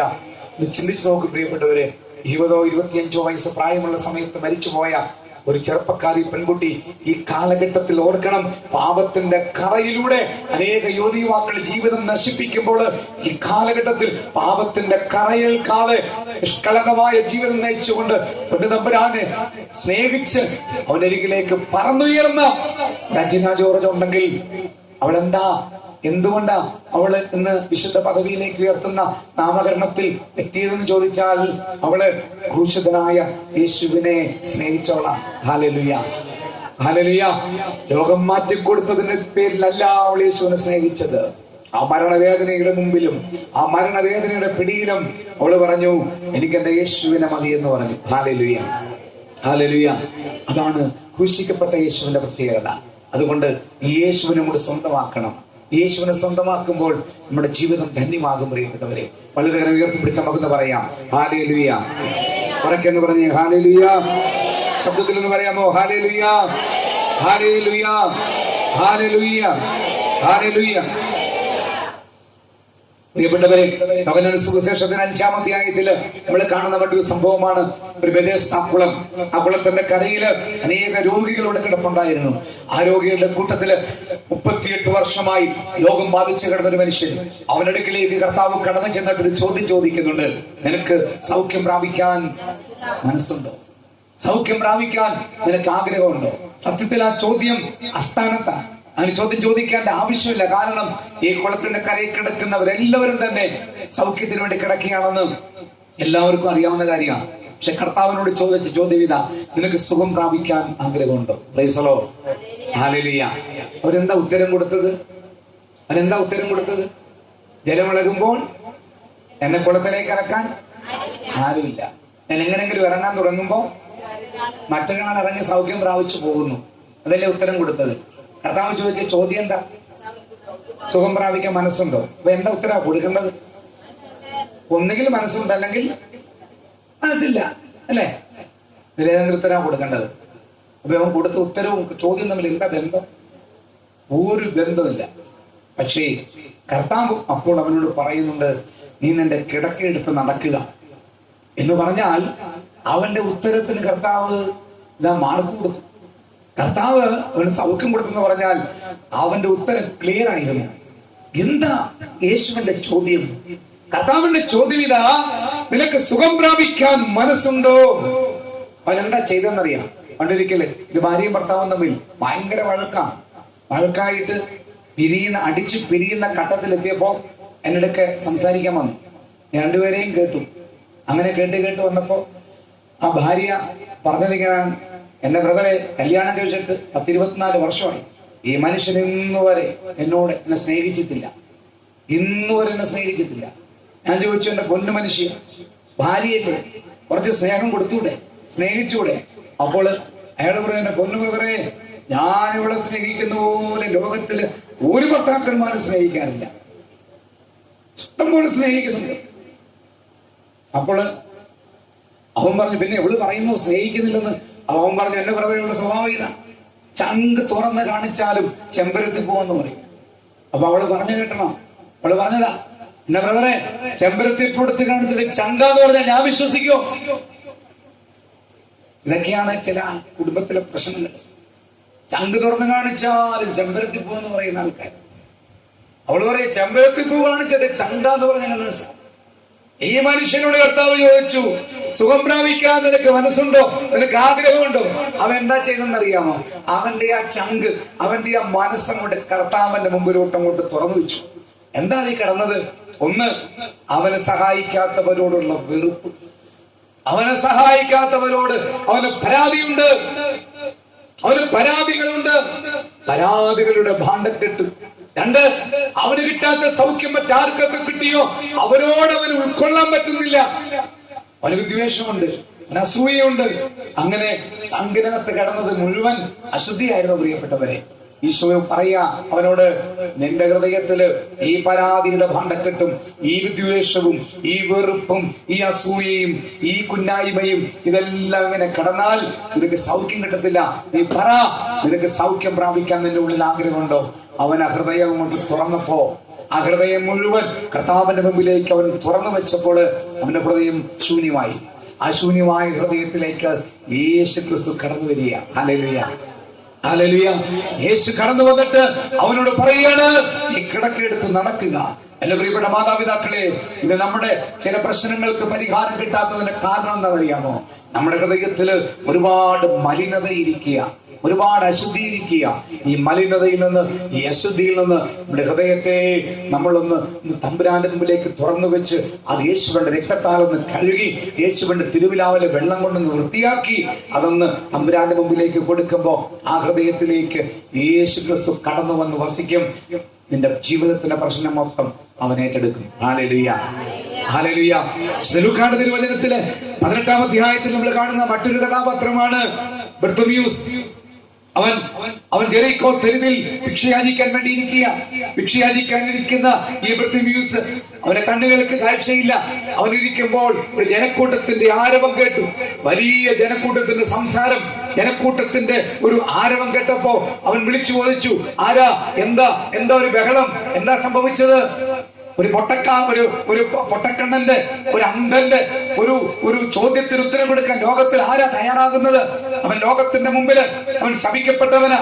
എന്നാൽ പൊന്നുതമ്പുരാൻ അവന്റെ അടുത്തൂടെ ഇങ്ങനെ കടന്നു പോയപ്പോൾ അവൻ ചോദിച്ചു, ആരാ, എന്താ ചോദിച്ചപ്പോ ആരോ ഒരു കുറച്ച് ദൈവസ്നേഹമുള്ള ഒരു മനുഷ്യൻ വന്ന് പറഞ്ഞു, എടാ, നസ്രയനായ യേശു എന്ത് ചെയ്തു? നസ്രയനായ യേശു എന്താ ചെയ്തത്? കടന്നു പോവുകയാണെന്ന് പറഞ്ഞു. നസ്രയനായ യേശു കടന്നു പോവുകയാണ്. ഇവൻ എന്താ ചെയ്തെന്നറിയാമോ? ഇവനവിടെ ഇരുന്നോണ്ട് വിളിച്ചു, യേശുവേ ദാവീദ് പുത്രാ, എന്നോട് കരുണ തോന്നണമേ എന്ന് വിളിച്ചു. Price the Lord, hallelujah. അപ്പോൾ അവിടുത്തെ ആൾക്കാര്, ചില പള്ളികളിലൊക്കെ കാണുമല്ലോ, ഈ വലിയ തിരുനാളൊക്കെ നടക്കുമ്പോ പ്രമാണികളായ ആൾക്കാർ, അന്നൊക്കെ പെരുന്നാളിന് മാത്രം പള്ളിയിൽ കയറുന്ന ആൾക്കാരുണ്ട്. ഞങ്ങളുടെ ഇവിടെ അങ്ങനെ കാണത്തില്ല, ഞങ്ങളുടെയൊക്കെ നാട്ടിലുണ്ട് പെരുന്നാൾ ക്രിസ്ത്യാനികള്. പെരുന്നാളിന് എവിടെങ്കിലുമൊക്കെ ജോലിയൊക്കെ ആണെങ്കിൽ ലീവൊക്കെ എടുത്ത് വരും. വലിയ ബാഡ്ജൊക്കെ കെട്ടി ആൾക്കാരെ നിയന്ത്രിക്കാൻ. അവരൊന്നും ഈ പ്രദക്ഷിണത്തിന് അവർ ഈ വരിയിലൊന്നും കയറത്തില്ല. അവര് നിയന്ത്രിക്കുന്ന ആൾക്കാരാ. റോഡിന്റെ നടുക്കൊക്കെ നിൽക്കത്തോണ്ട് എന്നിട്ട് നിങ്ങൾ ഇങ്ങോട്ട് കയറി അങ്ങനെ നിയന്ത്രിക്കുന്ന ആൾക്കാര്. അങ്ങനെയുള്ള കുറച്ച് ആൾക്കാരുണ്ടാകും. എവിടെ ഉണ്ടാകും? അവർ വന്നിട്ട് പറയണ്ട, ഉണ്ടായിരിക്കട, ഗുരു കടന്നു പോകട്ടട, ഗുരുവിനെ ശല്യപ്പെടുത്താതിരിക്കട, ഇങ്ങനെയൊക്കെ പറഞ്ഞ് ഇവനെ വിരട്ടാനും ഭീഷണിപ്പെടുത്താനും തുടങ്ങി. അവൻ അടങ്ങുമോ? യുവമാരെ കണ്ണിലൂട്ടി കാണിച്ച അവർക്ക് കാണത്തില്ലല്ലോ.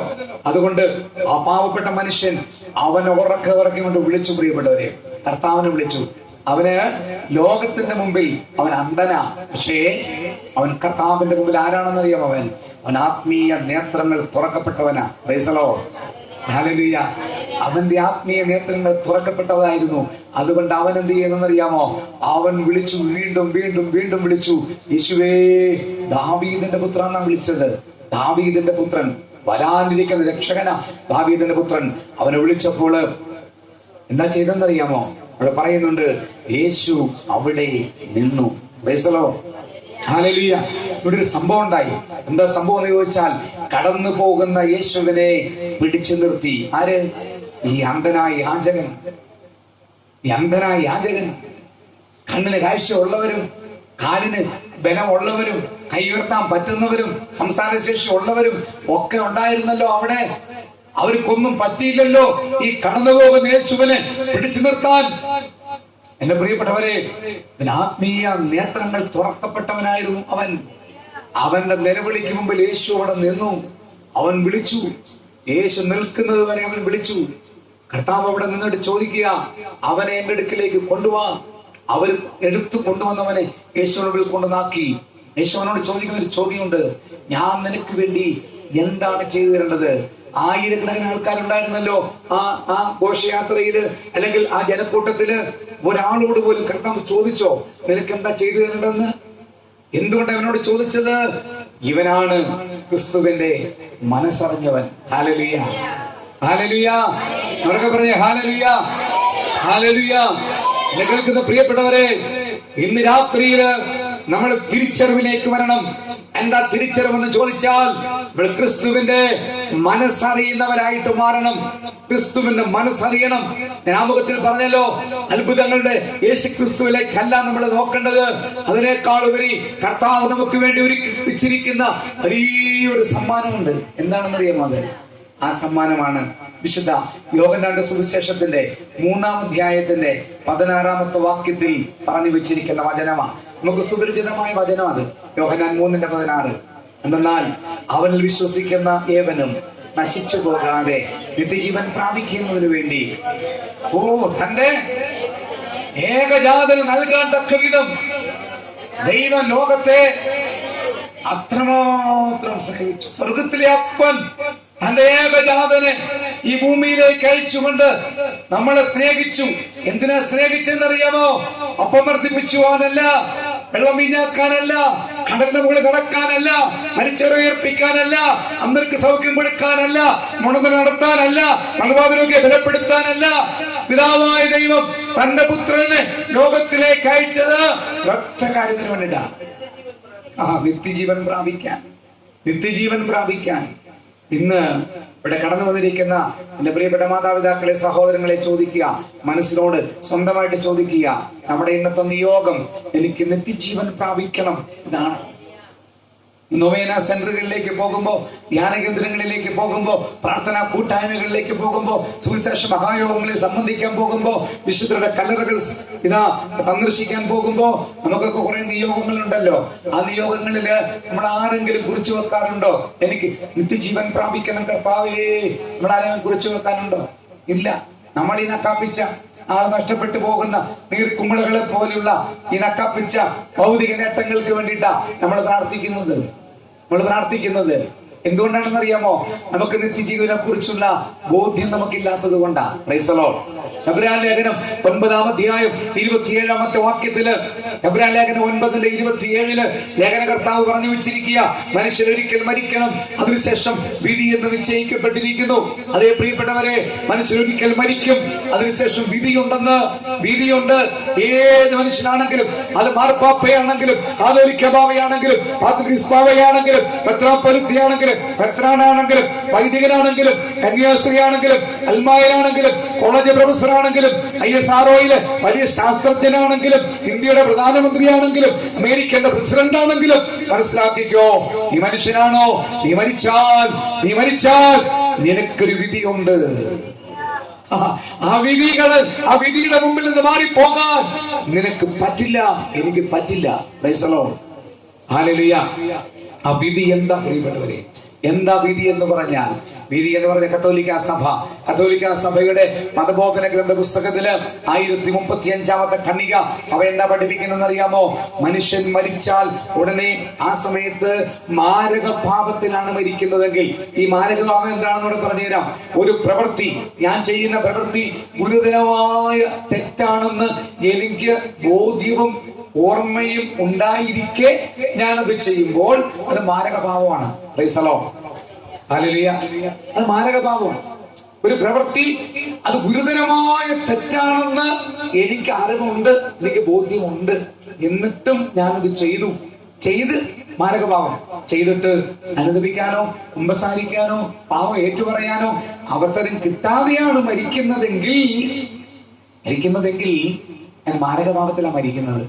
അങ്ങനെ ഒരു മാരകഭാവമെങ്കിലും ഉണ്ടെങ്കിൽ ആ ആത്മാവ് നരകത്തിലേക്ക് പോകും. Price the Lord. ഈ നരകത്തിൽ പോകുന്ന ആത്മാവിന് വേണ്ടി മാർപ്പാപ്പ കുർബാന ചെയ്യാലും പാത്രികസ്മാ കുർബാന അർപ്പിച്ചാലും, ശ്രേഷ്ഠ കാതോലിക്ക ബാബ കുർബാന അർപ്പിച്ചാലും, മെത്രാപ്പൊലിത്തന്മാര് വൈദികര് കുർബാന അർപ്പിച്ചാലും നരകത്തിൽ പോയ ആത്മാവിന് അവിടെ നിന്ന് മോചനമില്ല. Praise the Lord. ഹല്ലേലൂയ. ഞാൻ പറഞ്ഞ കത്തോലിക്ക സഭയുടെ പഠനം ഇങ്ങനെയാണ്.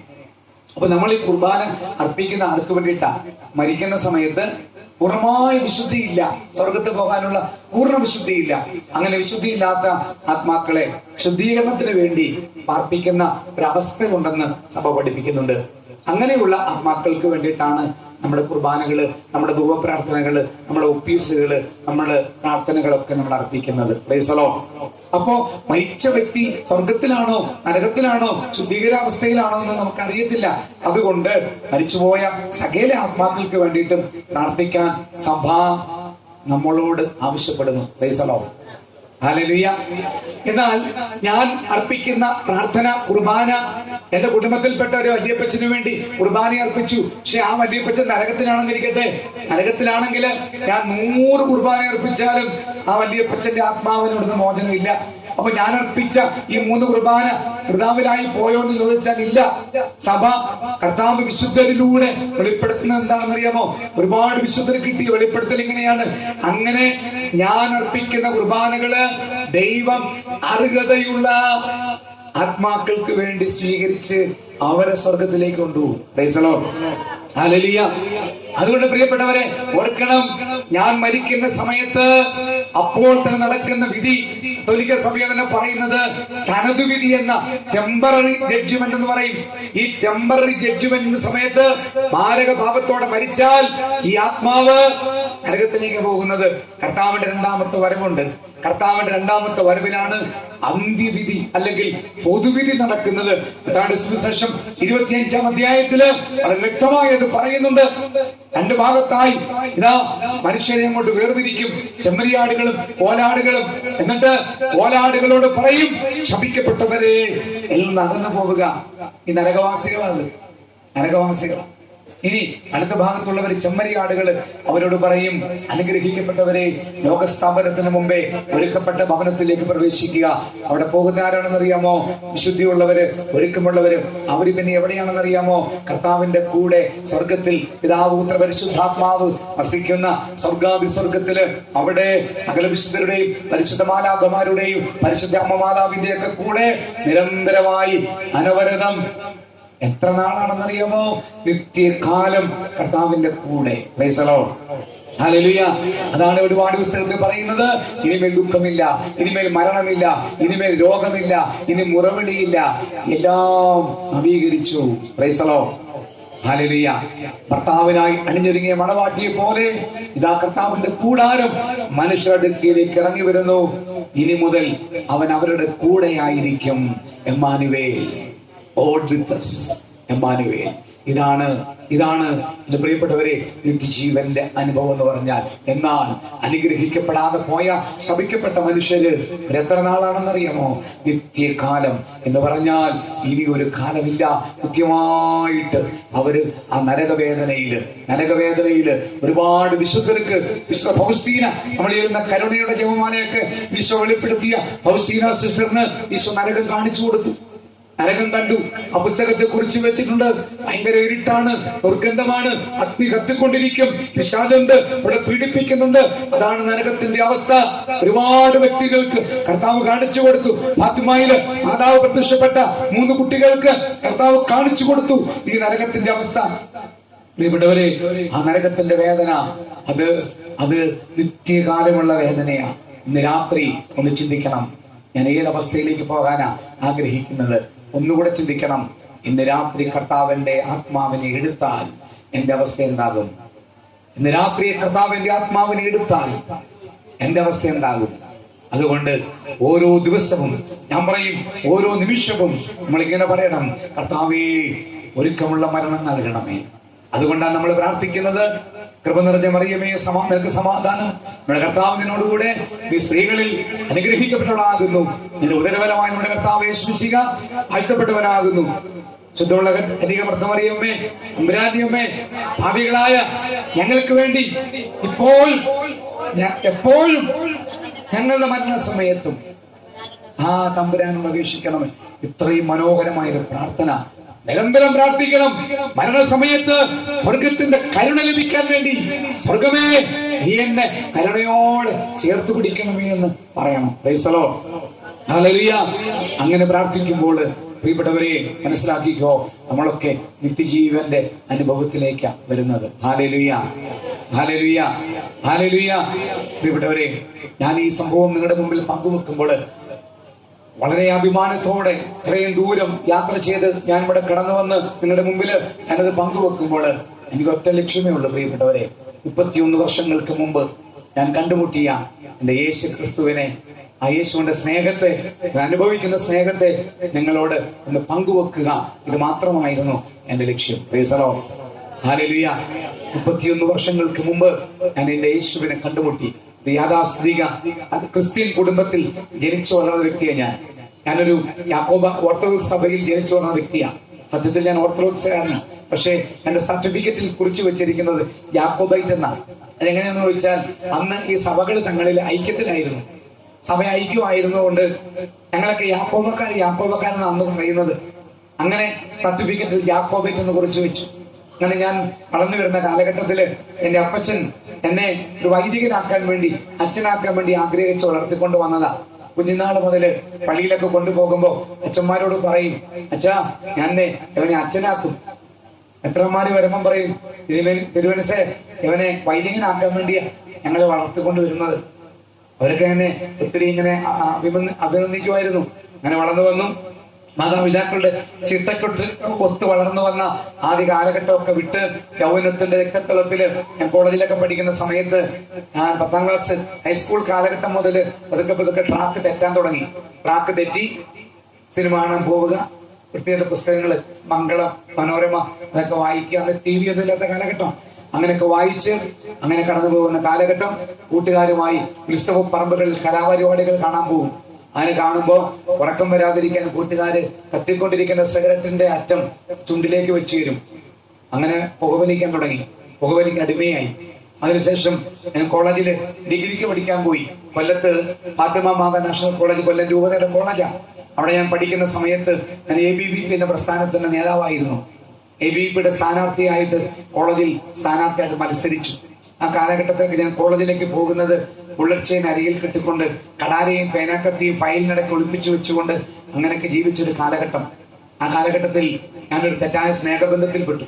ഞങ്ങളുടെ നാട്ടിലുള്ള ഒരു ഹൈന്ദവ പെൺകുട്ടിയുമായി പ്രണയത്തിലായി. ഈ പ്രണയം ആരും അറിയാതെ രഹസ്യമായിട്ട് ഞാൻ ഒതുക്കിയൊക്കെ വെച്ചെങ്കിലും അതെങ്ങനെയോ എന്റെ വീട്ടിൽ അറിഞ്ഞു. എന്റെ അമ്മ എന്നെ വിളിച്ച് ഉപദേശിച്ചു, മോനെ അച്ഛനാക്കാൻ വേണ്ടി എല്ലടാ വളർത്തിക്കൊണ്ട് വരുന്നത്. ഞാൻ പറയുമ്പോ ഞാൻ അച്ഛനായിക്കോളാം, എനിക്ക് അവളെ കെട്ടണമെന്ന് പറഞ്ഞു. അപ്പൊ അമ്മ പറഞ്ഞു, എടാ അത് ഹിന്ദു പെണ്ണല്ലേ, അവക്ക് മാമോദിസം കൊടുത്ത പോരെ അമ്മേ. എടാ അങ്ങനെയൊക്കെ ചെയ്ത സെമിനാരിയിൽ നിന്നെ പറഞ്ഞു വിടും, പട്ടം തരത്തില്ല. ഞാൻ പറഞ്ഞു, അമ്മ എനിക്ക് അവളെ കെട്ടണം. അമ്മ പറഞ്ഞു, നീ ഒരു ക്രിസ്ത്യാനി പെണ്ണിനെ പ്രേമിക്കും, ഇങ്ങനെ കല്യാണം നടത്തി തരാമെന്ന് പറഞ്ഞു. ഞാൻ പറഞ്ഞു, എനിക്ക് അവളെ തന്നെ കെട്ടണമെന്ന് പറഞ്ഞു. അമ്മ പറഞ്ഞു, ഈ ജന്മത്തിന് നടക്കത്തില്ലെന്ന് പറഞ്ഞു. വാശിയായി. അങ്ങനെ വീട്ടുകാർ പറഞ്ഞു, ഈ ജന്മത്തിൽ ഈ കല്യാണം നടക്കത്തില്ലെന്ന് പറഞ്ഞു. ഞാൻ പറഞ്ഞു, അങ്ങനെയാണെങ്കിൽ ഈ ജന്മത്തിൽ നിങ്ങൾ അച്ഛനാക്കാൻ നോക്കണ്ടെന്ന് പറഞ്ഞു. അങ്ങനെ വാശി പിടിച്ച് മദ്യക്കുപ്പി വീട്ടിൽ കൊണ്ടുവന്ന് കൂട്ടുകാരെ വീട്ടിലേക്ക് വിളിച്ചു വരുത്തി ഒരുമിച്ചിരുന്ന് മദ്യപിച്ച് റോഡിലിറങ്ങി പല പ്രശ്നങ്ങളും ഉണ്ടാക്കും. നാട്ടിൽ വെറും മോശമായിട്ട് ജീവിച്ചു. നാട്ടിലൊക്കെ പാട്ടായി ഞാൻ ഒരു മഹാ തോന്നിവാസിയാണെന്ന് എന്നെ ഒരു സെമിനാരിയിൽ കൊടുക്കത്തില്ല. Price the Lord. ഹല്ലേലൂയ. അങ്ങനെ ജീവിക്കുന്ന ഒരു കാലഘട്ടത്തില് ഓർത്തഡോക്സ് സഭയില് പല പ്രാവശ്യം പല മെത്രാന്മാരുടെ അടുക്കൽ എന്നെ കൊണ്ടുപോയി എനിക്ക് മാമോദിസം തന്നതും എനിക്ക് ആദ്യമായിട്ട് ഭക്ഷണം എന്റെ നാക്കില് വെച്ച് തന്നതും എനിക്ക് പേരിട്ടതും ഒക്കെ യാക്കോബായ സഭയിലെ അച്ഛനായിരുന്നു. അച്ഛൻ മരിച്ചുപോയി. അങ്ങനെ ആ അച്ഛൻ എന്നോട് പറഞ്ഞു, എടാ അങ്ങനെയാണെങ്കിൽ നിന്നെ യാക്കോബായ സഭയില് നിന്നെ കൊണ്ടുപോകാന്ന് പറഞ്ഞു. അവിടെ പോയി ആ തിരുവേനി, കൊല്ലം രൂപതയുടെ കൂർലോസ് തിരുവേനി എന്നെ കണ്ട ഉടനെ നോക്കിയിട്ട് അച്ഛനോട് പറഞ്ഞേക്കാമെന്ന് പറഞ്ഞു. അച്ഛനോട് പറഞ്ഞു, അവൻ അച്ഛനാകാനുള്ള ഒരു യോഗ്യതയില്ലെന്ന് പറഞ്ഞു. കാരണം തലേന്ന് രാത്രി മുഴുവൻ കുടിച്ച് പൂക്കുറ്റിയായിട്ടാ പിറ്റേന്ന് ഞാൻ പിതാവിനെ കാണാൻ പോയിരിക്കുന്നത്. അത്രയും മനസ്സിലാക്കി. എന്നെ അവിടെ പറഞ്ഞു വിട്ടു. പ്രിയപ്പെട്ടവരെ, അങ്ങനെ ഒരു തകർന്ന ജീവിതം നയിച്ചു മുമ്പോട്ട് പോകുമ്പോൾ എന്റെ മാതാപിതാക്കൾ എനിക്ക് വേണ്ടി ശക്തമായിട്ട് പ്രാർത്ഥിക്കാൻ തുടങ്ങി. അവിടെ പ്രാർത്ഥന സ്വർഗത്തിലേക്ക് എത്തിയപ്പോൾ എന്നെ വിശുദ്ധീകരിക്കാൻ വേണ്ടി ദൈവം തീരുമാനമെടുത്തു. യെശയ്യാ പ്രവാചകന്റെ പുസ്തകത്തിന്റെ 48-ാം അധ്യായത്തിന്റെ 10-ാമത്തെ വാക്യത്തിൽ പറയുന്നുണ്ട്, കഷ്ടതയുടെ ചൂളയിൽ ഞാൻ തന്നെ ശോധന ചെയ്തു, എനിക്ക് വേണ്ടി മാത്രമാണ് ഞാൻ അത് ചെയ്യുന്നത്. കർത്താവ് എന്നെ വിശുദ്ധീകരിക്കാൻ കഷ്ടതയുടെ ഒരു ചൂള എന്റെ കുടുംബത്തിൽ ഒരുക്കി. ഞങ്ങൾ 6 മക്കളായിരുന്നു. മൂത്ത 2 പെൺകുട്ടികള്, പിന്നെ ഞങ്ങൾ 4 ആൺകുട്ടികള്. 5ാമത്തെ ആളാണ് ഞാൻ. എന്റെ 2 ചേച്ചിമാര് വിവാഹിതരായി. 2ാമത്തെ സഹോദരിക്ക് ഒരു മാരകമായ രോഗം പിടിപെട്ടു. ആ രോഗത്തിൽ ഞങ്ങൾ ഒരുപാട് ഡോക്ടർമാരെ കാണിച്ചു. അലോപ്പതി, ആയുർവേദം, ഹോമിയോ, സിദ്ധവൈദ്യം, ഒറ്റമൂലി, ഇവിടൊക്കെ പരാജയപ്പെട്ടപ്പോ വലിയ പൂജാരികളെ കൊണ്ട് ഹോമങ്ങളും പൂജകളും കർമ്മങ്ങളും ഒക്കെ ചെയ്യിച്ചു. അവിടൊക്കെ പരാജയപ്പെട്ടു. ഡോക്ടർമാര് പറഞ്ഞു, ഒരു ആർത്രൈറ്റിസ് രോഗമാണ്. ഈ രോഗം ശരീരത്തിന്റെ എല്ലാ നാഡീ ഞരമ്പുകളെയും ബാധിച്ചു. 6 മാസത്തിനകം മരിച്ചു പോകും, വീട്ടിൽ കൊണ്ടുപോയിക്കളാൻ പറഞ്ഞു. എന്റെ ചേച്ചിയെ കൊണ്ടുവന്ന് എന്റെ കുടുംബ വീട്ടില് ഒരു മുറിയിൽ ഒരു കട്ടിലിൽ കിടക്കുമ്പോ സ്വന്തം തലമുടി ഒന്ന് കൈകൊണ്ട് കെട്ടിവെക്കാൻ പറ്റത്തില്ല. മരണവേദന, കൈകളിലൊക്കെ വേദനയാ. ഒരു ഗ്ലാസ് വെള്ളം കുടിക്കണമെങ്കിൽ ആരെങ്കിലും എടുത്ത് ചുണ്ടോടെ പിടിച്ചു കൊടുക്കണം. അങ്ങനെ മരണവേദനയോടെ കടന്നു പോകുന്ന സമയത്ത് എന്റെ പ്രിയപ്പെട്ടവർ എന്നെ വിളിച്ചു പറയുമായിരുന്നു, എടാ നീ ഒന്ന് ദൈവത്തിലേക്ക് വന്നാൽ എന്റെ രോഗം മാറും. ആ സമയത്ത് അതേ മുറിയില് തൊട്ടടുത്തൊരു കട്ടിലില് എന്റെ അമ്മ തളർന്നു കിടക്കുക. എന്റെ അമ്മയുടെ രോഗം അസ്ഥികൾ തേഞ്ഞ് മുട്ടത്തോട് പോലെ ആയി. ഡോക്ടർമാര് പറഞ്ഞു, ഇനി നടക്കരുത്, എവിടെങ്കിലും ഒന്ന് വീണ് ഒടിഞ്ഞു പോയാൽ ഒന്നും ചെയ്യാൻ പറ്റത്തില്ല. എന്റെ അമ്മ പിന്നെ പള്ളിയിൽ പോയിട്ടില്ല. എന്റെ അമ്മ പിന്നെ പ്രാർത്ഥന കൂട്ടായ്മകളിൽ പോയിട്ടില്ല. എന്റെ അമ്മയും കിടപ്പിലായി മരണവേദനയോടെ കിടക്കുന്നു. ആളുകൾ കടന്നുപോയി. ഇത്രമാത്രം സഹനം കടന്നു വന്നിട്ടും എനിക്ക് യാതൊരു മാറ്റം ഉണ്ടാകുന്നില്ല എന്ന് കണ്ടു.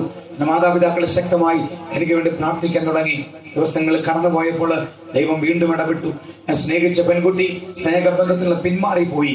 അവള് പിന്മാറിപ്പോയപ്പോൾ എനിക്ക് വലിയ സങ്കടമായി. അവള് പറഞ്ഞു, നിങ്ങൾ വിവാഹം ചെയ്യാൻ ഞാൻ ആഗ്രഹിക്കുന്നില്ല, നമുക്കവിടെ വെച്ച് അവസാനിപ്പിക്കാന്ന് പറഞ്ഞു. അവള് മറ്റു പല ആൾക്കാരുമായിട്ടൊക്കെ സ്നേഹത്തിലാണെന്നൊക്കെ അറിയിച്ചു. അങ്ങനെ പോയപ്പോൾ ഞാൻ മനസ്സ് തകർന്ന് മരിക്കാൻ വേണ്ടി തീരുമാനമെടുത്ത് ഒരു പിടി ഉറക്കം കൂടിയെ സംഘടിപ്പിച്ച് ഒരു ഗ്ലാസ് വെള്ളത്തിലിട്ട് ഞാനത് കുടിച്ചു. നേരം വെളുത്തപ്പോൾ ഞാൻ അബോധാവസ്ഥയിലാണ്. എന്റെ വീട്ടുകാരനെ അടുത്തുള്ള ഹോസ്പിറ്റലിൽ കൊണ്ടുപോയി. ഡോക്ടർമാര് നോക്കിയിട്ട് പറഞ്ഞു, രക്ഷപ്പെടത്തില്ല, മരിച്ചു പോകുമെന്ന് പറഞ്ഞു. പക്ഷെ കർത്താവിന്റെ കരം എന്നെ തൊട്ടു. ഞാൻ അപകടനില തരണം ചെയ്ത് ഞാൻ ആരോഗ്യത്തിലേക്ക് തിരിച്ചു വന്നു. ഹല്ലേലൂയ. ഉറക്കെ പറഞ്ഞു ഹല്ലേലൂയ. പ്രിയപ്പെട്ടവരെ, ഈ സംഭവം നാട്ടിലൊക്കെ അറിഞ്ഞു. നാട്ടുകാരെ കളിയാക്കാൻ തുടങ്ങി. നാട്ടിൽ ജീവിക്കാൻ പറ്റാത്ത ഒരു ഘട്ടം വന്നപ്പോ വീണ്ടും മരിക്കാൻ വേണ്ടി, ആത്മഹത്യ ചെയ്യാൻ വേണ്ടി ഏറ്റവും നല്ല പോയിസൺ തേടി നടക്കുമ്പോ ഞാൻ അറിഞ്ഞു, മെർക്കുറി എന്ന് പറയുന്ന ഒരു സാധനം ഏതെങ്കിലും മരത്തിന്റെ തായ്തടിയിൽ ദ്വാരം ഉണ്ടാക്കി ആ ദ്വാരത്തിനുള്ളിലേക്ക് മെർക്കുറി കയറ്റി വെച്ചാൽ മരം ഉണങ്ങിപ്പോകും. മരങ്ങളെപ്പോലും ഉണക്കുവാൻ ശക്തിയുള്ള മെർക്കുറി ഒരു 2.5cc സിറിഞ്ചിന്റെ ഉള്ളിലേക്ക് നിറച്ചിട്ട് എന്റെ ശരീരത്തിന്റെ 3 ഭാഗത്ത് ഞരമ്പിനുള്ളിലേക്ക് ഞാൻ ഇഞ്ചക്ട് ചെയ്തു. മരിക്കാൻ വേണ്ടി കാത്തു കിടക്കുന്നു. ശാസ്ത്രം പോലും പഠിപ്പിക്കുന്നത് മെർക്കുറി മനുഷ്യ ശരീരത്തിൽ കയറിയാൽ, ഞരമ്പിനുള്ളിൽ കയറിയാൽ 24 മണിക്കൂറിനുള്ളിൽ ഹൃദയത്തിന്റെ രക്തധമനികളൊക്കെ പൊട്ടി മരിച്ചു പോകും. ഞാൻ മരിക്കാൻ വേണ്ടി കാത്തു കിടന്നു. മണിക്കൂറുകൾ ദിവസങ്ങളായി, ദിവസങ്ങൾ ആഴ്ചകളായി, ആഴ്ചകൾ മാസങ്ങളായി. 3.5 മാസത്തോളമായിട്ടും ഞാൻ മരിക്കുന്നില്ല. അവസാനം മെർക്കുറി കുത്തിവെച്ച ഭാഗത്ത് മാംസം മുകളിലേക്ക് വളർന്നു വരുന്നത് കണ്ട് എന്റെ വീട്ടുകാരന്റെ ഹോസ്പിറ്റലിൽ കൊണ്ടുപോയി.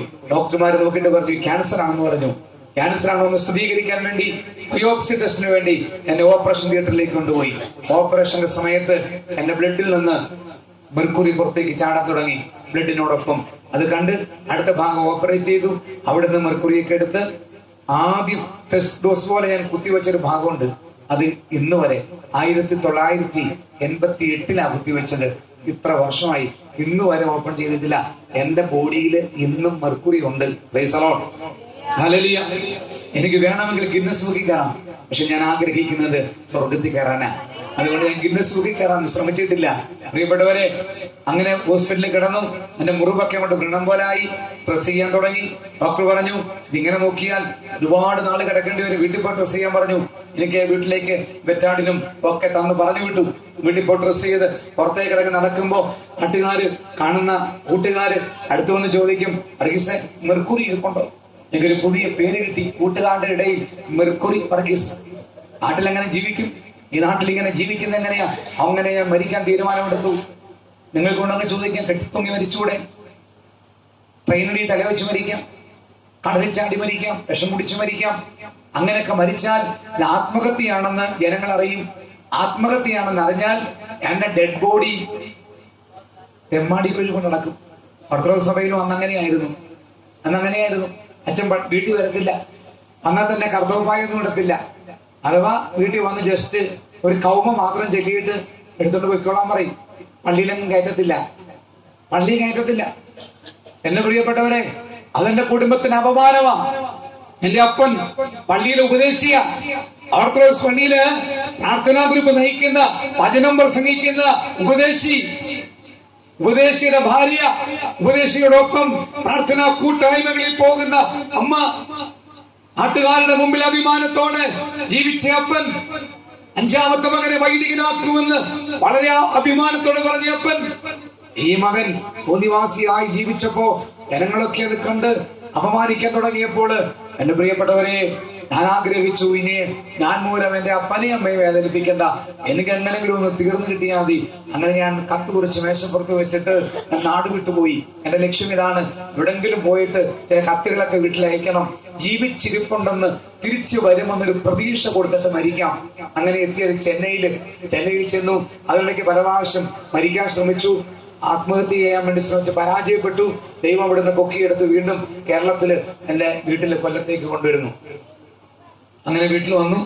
1992 ഏപ്രിൽ മാസം ഈസ്റ്ററിന് അന്ന് പ്രഭാതത്തിൽ വീട്ടിലെത്തി. വീട്ടുകാർ വീണ്ടും ഉപദേശം ആരംഭിച്ചു. ഒരു മാറ്റമില്ല, വളരെയേക്കാൾ കഷ്ടം. അങ്ങനെ ജീവിക്കുന്ന സമയത്ത് ഒരു ശക്തമായി പ്രാർത്ഥിക്കാൻ തുടങ്ങി. അങ്ങനെ മാസങ്ങൾ കടന്നുപോയി. 1992 നവംബർ മാസം 13-ാം തീയതി മുതൽ എന്റെ വീട്ടിൽ നിന്ന് ഒരു 10-12 കിലോമീറ്റർ അകലെ കൊട്ടിയം എന്ന സ്ഥലത്ത് ഒരു ഹോളി ക്രോസ് ഹോസ്പിറ്റലുണ്ട്. അത് തൊട്ടടുത്ത് കൊല്ലം രൂപതയുടെ ഒരു പള്ളിയോടെ നിത്യസഹായ മാതാ ലത്തീൻ കത്തോലിക്ക ദേവാലയം, അവിടെ വെച്ച് ആ മുറ്റത്ത് വെച്ച് ഒരു കരിസ്മാറ്റിക് കൺവെൻഷൻ, കോട്ട ഡിവൈൻ ധ്യാന കേന്ദ്രത്തിലെ അച്ഛന്മാരെ നയിക്കുന്ന കൺവെൻഷൻ. അതിന് നോട്ടീസുകളും പോസ്റ്ററുകളും കണ്ടപ്പോ എന്റെ അപ്പച്ചൻ എന്നോട് പറഞ്ഞു, എടാ മോനെ, അവിടെ ഇങ്ങനെ ഒരു കൺവെൻഷൻ ഉണ്ടടാ, നീ ഒന്ന് പോകണം, വലിയ അത്ഭുതങ്ങളൊക്കെ സംഭവിക്കും. ഞാൻ പറഞ്ഞു പോകത്തില്ല എന്ന് പറഞ്ഞു. വീട്ടുകാരോട് വാശിയാണല്ലോ.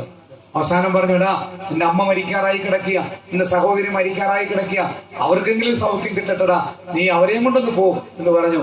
അങ്ങനെ അവസാനം എന്റെ വീട്ടുകാരെ ബോധ്യപ്പെടുത്താൻ വേണ്ടി കൺവെൻഷന്റെ ആദ്യത്തെ ഒരു ദിവസം ഒന്ന് പോകാൻ തീരുമാനമെടുത്തു. ഓരിച്ചെരിയുന്ന പേമാരി, പകല് കൺവെൻഷനാ.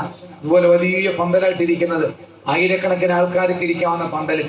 ആ പന്തലെല്ലാം ചോർന്നൊലിക്കുമ്പോ ഞങ്ങൾ കുടയും പിടിച്ച് പന്തലിലൊക്കെ വചനം കേൾക്കാൻ വേണ്ടി നിൽക്കുമ്പോ അടുത്തുള്ള സ്കൂൾ കെട്ടിടത്തിന്റെ വരാന്തകളിലൊക്കെ, അവിടെ അതിന്റെ വരാന്തകളിലൊക്കെ ജനങ്ങൾ വചനം കേൾക്കാൻ വേണ്ടി ഇരിക്കുമ്പോ ദൂരെ ഒരു സ്കൂളിന്റെ വരാന്തയില് ഒരു കാഴ്ചക്കാരനെ പോലെ ഞാൻ അവിടെ നിൽക്കുമ്പോൾ അവിടെ കര ഉയർത്തുന്നു, കൈകൊട്ടുന്നു, കൈവീശുന്നു, പാട്ടുപാടുന്നു, സ്തുതിക്കുന്നു. എനിക്കതൊന്നും ഇഷ്ടപ്പെടുന്നില്ല.